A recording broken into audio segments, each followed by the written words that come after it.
موسیٰ علیہ السلام کے طول کلام کا یہ تھا مقصد۔ امام غزالی نے جواب میں یہ کہا کہ میں امتی اور حضور پیغمبر کہاں میری قسمت کے پیغمبر کے سامنے میں حاضر ہوں، اس لیے میں نے جواب کو طول دیا کہ جتنا زیادہ وقت لگے مجھے سعادت مل جائے۔ یہ الزام نہیں تھا بلکہ اتباع تھا۔ تو مطلب یہ تھا کہ اس امت میں ایسے ایسے آفتاب و مہتاب پیدا ہوئے کہ وہ نبی تو نہیں تھے، نبوت ختم ہو چکی، مگر کام وہی کیے جو انبیاء کے ہوتے ہیں۔ قلوب ان کے اسی رنگ پر تھے جو نبی کا قلب ہوتا ہے، تعلق مع اللہ اور اخلاص اور معرفت اور مقامات کا طے کرنا اور بلندیوں پہ پہنچنا، تو جو انبیاء کی شان ہے۔ اب یہ در حقیقت معلم کی خوبی ہے۔ معلم کامل وہ ہوتا ہے کہ شاگردوں کو اپنے جیسا بنا دے، اپنے رنگ پہ کر دے۔ تو 1,24,000 شاگرد ایسے تیار کیے کہ نبوت کے نقش قدم کے اوپر تھے تمام صحابہ، اور اپنے جیسا نمونہ 1,24,000 چھوڑے آپ۔ اور اسی لیے فرمایا کہ اصحابی کا نجوم بأیہم اقتدیتم اہتدیتم، میرے سارے صحابہ ستاروں کی مانند ہیں، جس کے قدم پر چل پڑو گے ہدایت پا جاؤ، سب کی راہ ہے روشنیاں۔ تو بہرحال 1,24,000 نمونے تیار کر دیے حضور نے، جنہوں نے دنیا کو رنگ دیا پھر ایمان سے۔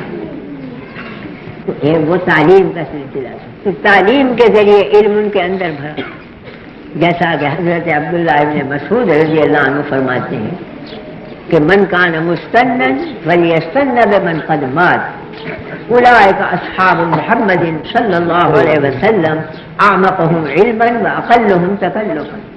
جسے اقتدا کرنی ہو ان کی کرے جو گزر چکے ہیں دنیا سے، یعنی صحابہ، اس واسطے کہ ان کا علم گہرا تھا، حقیقت کو سمجھے ہوئے تھے۔ اقلهم تکلفا، تکلفات ان میں نہیں تھے، سادہ اور پاک زندگی، جو جسے اقتدا کرنی ہو صحابہ کی کرے۔ تو اصحاب نبی کریم صلی اللہ تعالیٰ نے جب ان کے تقویٰ کی شہادت دی اور فرمایا اولئک الذین امتحن اللہ قلوبہم للتقویٰ لہم مغفرۃ واجر عظیم، یہی لوگ ہیں کہ جو جانچے پرکھیں، اللہ نے ان کے تقوی کا پہلے ہی امتحان کر لیا تھا، ان قلوب کو مستعد بنایا تھا اپنے نبی کی صحبت کے لیے، تو اللہ نے پہلے سے چھانٹ لیا تھا۔ تو تقویٰ انتہائی، علم انتہائی، عمل انتہائی۔ عمل کے بارے میں قرآن کریم نے فرمایا کہ اشداء علی الکفار رحماء بینہم تراہم رکعا سجدا یبتغون فضلا من اللہ ورضوانا سیماہم فی وجوہہم من اثر السجود۔ جب دیکھو اللہ کی رضا کے طلبگار کہیں رکوع میں ہے، کہیں سجدے میں ہے، کہیں جہاد میں ہے، حتیٰ کہ برتن جب پورا بھر جاتا ہے تو چھلک کر چیز اوپر آتی ہے تو نیاز مندی اور عبودیت اتنی بھر گئی کہ ان کی پیشانیوں پر نقص پیدا ہو گئے سجدوں کے، اور وہ اندر کی چمک باہر آ گئی۔ تو وہ عمل کی شہادت قرآن نے دی، تقویٰ کی شہادت قرآن نے دی، علم کی شہادت خود عبداللہ ابن مسعود نے دی۔ تو علم میں بھی اکمل، تقویٰ میں بھی اکمل، ساری چیزوں میں انتہائی مقام پر پہنچے ہوئے۔ تو اس معلم کی برکات کی کیا انتہا ہے کہ 1,24,000 اپنے جیسے نے بنا دیے کہ وہی ان کے جذبات، وہی ان کے عقائد، وہ ان کی تمام چیزیں۔ تو دو سلسلے چلے حضور کی ذات بابرکات ہے، ایک تعلیم کا سلسلہ، ایک تربیت کا سلسلہ۔ معلم ہوتا تھا وہی مربی بھی ہوتا تھا، جو مربی تھا وہی معلم بھی۔ لیکن جب یہ دونوں فنون پھیلے اور ان کے قواعد اور ضوابط بنے، مستقل دو فن بن گئے، ایک تعلیم کا فن، ایک تصوف کا فن، اور پھر اس کے افراد بھی الگ الگ ہو گئے، ایک صوفیہ کا طبقہ کہلایا، ایک علماء کا طبقہ کہلایا۔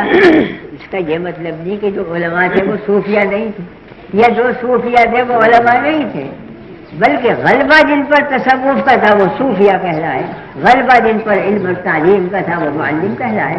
دونوں کے طبقے جامع تھے دونوں چیزوں کے، علم بھی اور کمالات قلب بھی دونوں جمع تھے۔ تو عبادت بھی اسی درجے کی، علم بھی اسی درجے کا، عشق بھی اسی درجے کا۔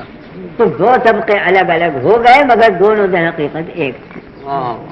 اور اس سے میں کہا کرتا ہوں کہ عالم کا قدردان جتنا صوفی ہو سکتا ہے کوئی نہیں ہو سکتا، اللہ اکبر، اور صوفی کا قدردان جتنا عالم ہو سکتا ہے اس سے دوسرا نہیں ہو سکتا۔ وہ ایک ہی چیز کے دو رخ ہیں، ایک نے ظاہر کو سنبھال رکھا ہے، ایک نے باطن کو سنبھال رکھا ہے۔ تو یہ ممکن نہیں ہے کہ ظاہر و باطن الگ ہو سکتے۔ رضائی کا ایک ابرا اوپر ہوتا ہے، اچھا نیچے ہوتا ہے تو وہ کل کی کل رضائی۔ یہ تو نہیں کہ ابرے کو الگ چیز کہو اور اثر کو الگ چیز کہو، وہ تو ایک ہی چیز کے دو رخ ہیں۔ تو ایک چیز دو کیسے بن سکتی ہے؟ مگر ابرا اثر میں سلاوا ہونا چاہیے، الگ الگ نہیں ہونا چاہیے۔ الگ رہے گا تو روح ٹوٹ جائے گی، پھر وہ رضائی نہیں بن سکے گی، پھر گرمی نہیں پہنچا سکے گی۔ تو بہرحال عالم سے زیادہ قدردان صوفی کا نہیں، اور صوفی سے زیادہ قدردان عالم کا نہیں ہو سکتا، بشرطے کہ دونوں اپنے اپنے فن میں ماہر ہیں۔ ادکچرے ہوں گے تو لڑیں گے ایک دوسرے سے۔ تو یہ جو آج کی لڑائی ہے ادکچرے ہونے کی لڑائی، اگر کمال علمی پیدا ہو اس سے زیادہ قدردان نہیں ہوگا تصوف، کمال تصوف ہو اس سے زیادہ قدردان عالم کا نہیں ہوگا۔ اب دونوں ہی ناتمام رہ جائیں تو اس کا تو کوئی علاج نہیں، اور ناقص آدمی لڑا کرتا ہے، کامل میں تو غیرہ پیدا ہو جاتا ہے، وہ کبھی بھی نہیں لڑتا۔ تو لڑنے والے وہ اعلان کر رہے ہیں کہ ہم ناقص ہیں، ناتمام ہیں، یہ اعلان بھی ہے اور ساتھ میں دعویٰ بھی ہے کہ وہ عالم ہیں یا صوفی ہیں۔ حقیقت میں دعویٰ غلط ہے، لڑنا علامت اس کی کہ دونوں ناقص ہیں، ورنہ لڑائی نہ ہوتی ان کے اندر۔ ان کی گہرائیوں کو یہ سمجھتے اور ان مسائل کی گہرائیوں کو وہ جانتے اپنی معرفت سے، لیکن جب باطن کی خبر نہیں، سطح کو دیکھ رہے ہیں، اس کی سمجھ میں یہ نہیں آ، اس کی سمجھ میں وہ نہیں آ، تو لڑتے ہیں پھر خام کو۔ اب والی چیزیں ایسی ہوتی ہیں ان حضرات میں کہ ان کا عنوان تو ہوتا ہے وحشت ناک، اور حقیقت ہوتی ہے بالکل حقیقت، سمجھ میں نہیں آتی۔ تو سوائے اس کے کہ آدمی عقیدت مندانہ طریق پر چپ رہے، اعتراض کا موقع نہیں ہو سکتا۔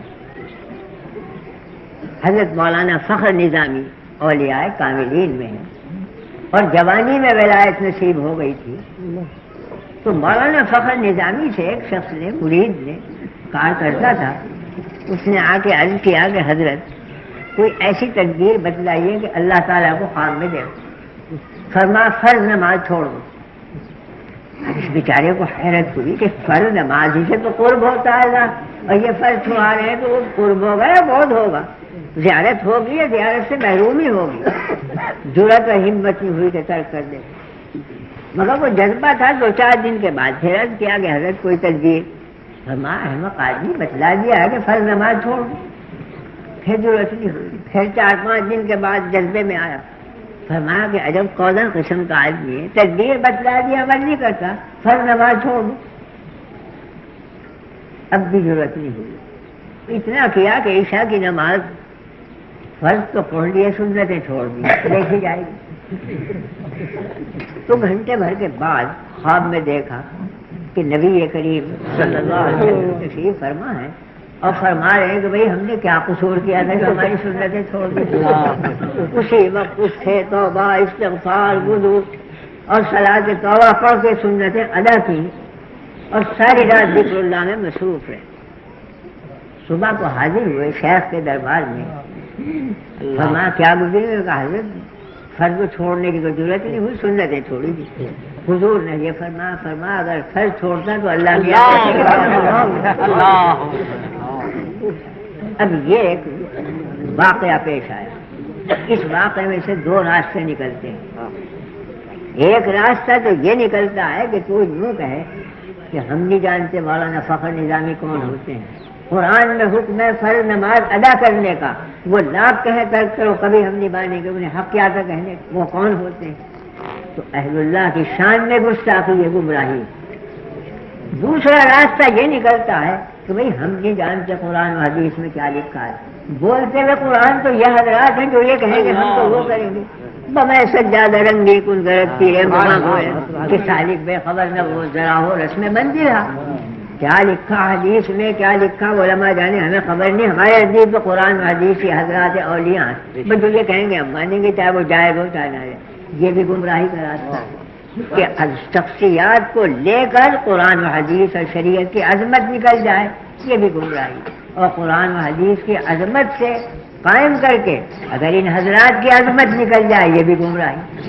بیچ کا راستہ یہ ہے کہ قرآن ایک ہاتھ میں رہے، صوفیاء علماء کا دامن ایک ہاتھ میں، جمع ہو دونوں چیزیں، مگر یہ کام محقق کا ہے، جاہل کا نہیں ہو سکتا جب تک کہ محقق نہ ہو، وہ جمع کر سکے گا دونوں چیزوں۔ تو حضرت حاجی امداد اللہ رحمۃ اللہ علیہ نے وہ جمع کی صورت فرمایا کہ مولانا فخر میدانی نے جو کہا تھا وہ عین حق کہا تھا کہ فرض نماز چھوڑ دیں، اور جمع کر دیا انہوں نے۔ فرمایا کہ اس راہ سلوک میں دو قسم کے لوگ، ایک وہ ہے کہ جو محنت سے مقامات طے کرتے ہیں، ذکر اللہ کی کثرت، مجاہدہ